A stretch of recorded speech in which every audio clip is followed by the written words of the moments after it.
বানিয়েছি চুনো মাছের তরকারি। চুনো মাছ বলতে মোরলা মাছের তরকারি।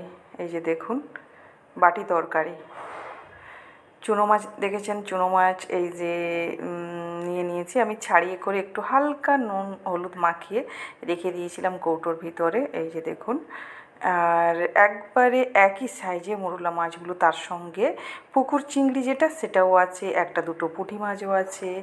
আর এদিকে আমি প্লেটে নিয়ে নিয়েছি দেখুন কাঁচা লঙ্কা চেরা, পেঁয়াজ কুচানো, টমেটো কুচানো, রসুন, আদা আর সর্ষা শুকনো লঙ্কা নিয়ে নিয়েছি। এইগুলোকে পেঁয়াজ আদা রসুন এটা একটা গ্রেভি করে নিব, আর সর্ষে আর শুকনো লঙ্কাটা বেটে নেব। এই যে দেখুন আমার বাটা কমপ্লিট হয়ে গেছে। আমি তার সঙ্গে কুচনো পেঁয়াজ আর দুটোও কুচে নিয়েছি, টমেটো, কাঁচা লঙ্কা চেরা আর পেঁয়াজ আদা রসুনের পেস্ট, সর্ষে বেটে নিয়েছি।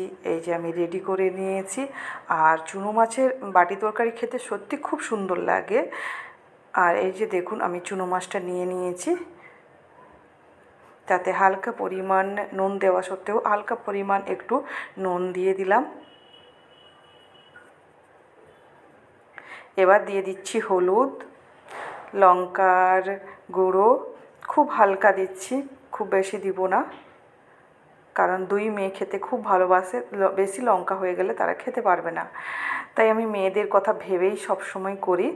আর কুচনো পেঁয়াজ দিয়ে দিচ্ছি, কাঁচা লঙ্কা চেরে দুটো দিলাম, টমেটো। সত্যি কথা বলতে গেলে খুব তাড়াহুড়িতে করছি, তাই একটু গড়বড়ে হয়ে যাচ্ছে। পেস্ট করা হচ্ছে আদা রসুন পেঁয়াজ আর সর্ষে বাটাটা যেটা পেস্ট করে রেখেছি সেটা দিয়ে দিলাম। এবার দিয়ে দিচ্ছি সর্ষের তেল, ওটা ছাড়া তো হবেই না। এবার ভালো করে আমি মাখিয়ে নিচ্ছি, খুব ভালো করে মাখিয়ে নিচ্ছি,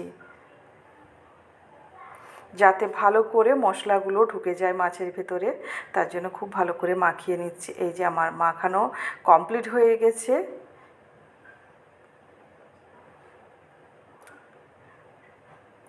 আমার মা খুব সুন্দর বাটি তরকারিটা বানায়, বাট আমি ওইরকম বানাতে পারবো কিনা আমি জানি না।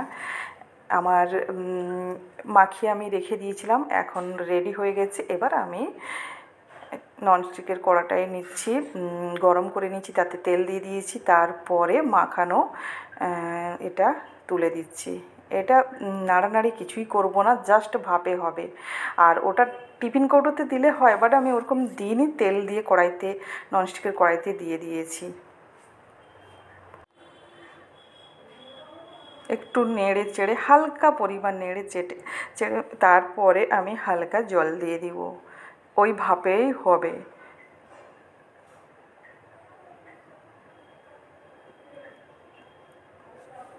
হালকা পরিমাণ জল দিয়ে দিলাম, ওটা কাঁচাটাই করলে খুব ভালো হয়, তাই আমি কাঁচাটাই করছি। আপনারা কেমন করেন জানি না, বিভিন্ন জন বিভিন্ন রকমের করে।